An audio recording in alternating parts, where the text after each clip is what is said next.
BRS చోటా బడా కీలక నేతలు ఇప్పుడు కాంగ్రెస్ వైపు చూస్తున్నారు. ఇప్పటికే పలువురు బారాసా భాజపా ఎమ్మెల్యేలు సీఎం రేవంత్ రెడ్డితో భేటీ అయ్యారు. అయితే వారంతా మర్యాదపూర్వకంగా సీఎం రేవంత్ రెడ్డిని కలిశామని చెప్తున్నా ఏదో జరుగుతుందన్న చర్చ తెలంగాణ రాజకీయాల్లో నడుస్తుంది. దీంతో బీఆర్ఎస్ బీజేపీ పార్టీల్లో గుబులు మొదలయ్యింది. గత 10 ఏళ్లుగా గ్రేటర్ హైదరాబాద్లో బారాసాకు పెద్ద దిక్కుగా ఉన్న మాజీ మంత్రి తలసాని కూడా సీఎం రేవంత్ రెడ్డితో పాత స్నేహం ఉండటంతో ఇప్పుడు కాంగ్రెస్ వైపు చూస్తున్నట్లు టాక్ నడుస్తుంది. ఇటీవల జరిగిన అసెంబ్లీ ఎన్నికల్లో కారు పార్టీ ఓటమి తర్వాత తలసాని ముఖ్య అనుచరులు సైతం కాంగ్రెస్ పార్టీలో చేరారు. ఇప్పుడు అదే తరహాలో లోక్సభ ఎన్నికల ముందు గులాబీ అధినేత కేసీఆర్కు బీఆర్ఎస్ పార్టీకి గుడ్ బై చెప్పి తలసాని సన్నిహితులు సైతం హస్తం వైపు అడుగులు వేస్తున్నారు. దీంతో మాజీ మంత్రి తలసాని శ్రీనివాస్ చూపు కూడా కాంగ్రెస్ వైపు మళ్లినట్లు ప్రచారం జరుగుతుంది. సనత్ నగర్లో 2014 నుంచి తలసాని వెంటే ఉంటున్న సరోజినీదేవి హాస్పిటల్ మాజీ సూపరింటెండెంట్ రవీందర్ గౌడ్ గత అసెంబ్లీ ఎన్నికల్లో బారాసా ఓటమి తర్వాత పార్టీతో తలసానితో అంటనట్టుగా వ్యవహరించారు. సో ఈ నేపథ్యంలోనే తలసానికి ముఖ్య అనుచరుడైన డాక్టర్ రవీందర్ గౌడ్ కారు దిగి కాంగ్రెస్ తీర్థం పుచ్చుకున్నారు. ఆయనతో పాటు మరికొందరు కాంగ్రెస్ కండువా కప్పుకున్నారు.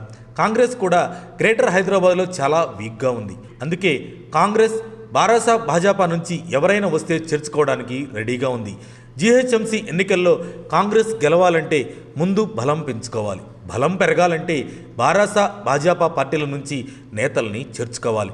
ఇప్పటికే అసెంబ్లీ ఎన్నికల్లో ఘన విజయం సాధించిన కాంగ్రెస్ జీహెచ్ఎంసీ ఎన్నికల్లో ఓడిందంటే పరువు కాస్త గంగలో కలుస్తుంది. అందుకే కాంగ్రెస్ గ్రేటర్లో పుంజుకోవాలని చాలామంది నేతల్ని కాంగ్రెస్లో చేర్చుకుంటున్నారు. ఇటీవల జరిగిన శాసనసభ ఎన్నికల్లో హైదరాబాద్లో కమలం గులాబీ పార్టీలతో పోలిస్తే కాంగ్రెస్కు చెప్పుకోదగ్గ స్థానాలు రాలేదు. దీంతో సీఎం రేవంత్ రెడ్డి హైదరాబాద్పై స్పెషల్ ఫోకస్ పెట్టినట్లు సమాచారం. ఎలాగైనా గ్రేటర్లో జరగనున్న జీహెచ్ఎంసీ ఎన్నికల్లో కాంగ్రెస్ సత్తా చాటాలని చూస్తున్నారు. దీంతో పాత పరిచయాలను తవ్వుతున్నారు సీఎం రేవంత్. గతంలో రేవంత్ రెడ్డితో పాటు తలసాని టీడీపీలో పనిచేశారు. ఆ పరిచయంతో తలసానిని కాంగ్రెస్లోకి ఆహ్వానించాలని చూస్తున్నారు. ఆయన కూడా కాంగ్రెస్లోకి చేరడానికి ఇంట్రెస్ట్ చూపిస్తున్నట్లు ప్రచారం జరుగుతుంది. 10 ఏళ్లు గ్రేటర్లో తలసాని హవా నడిచింది.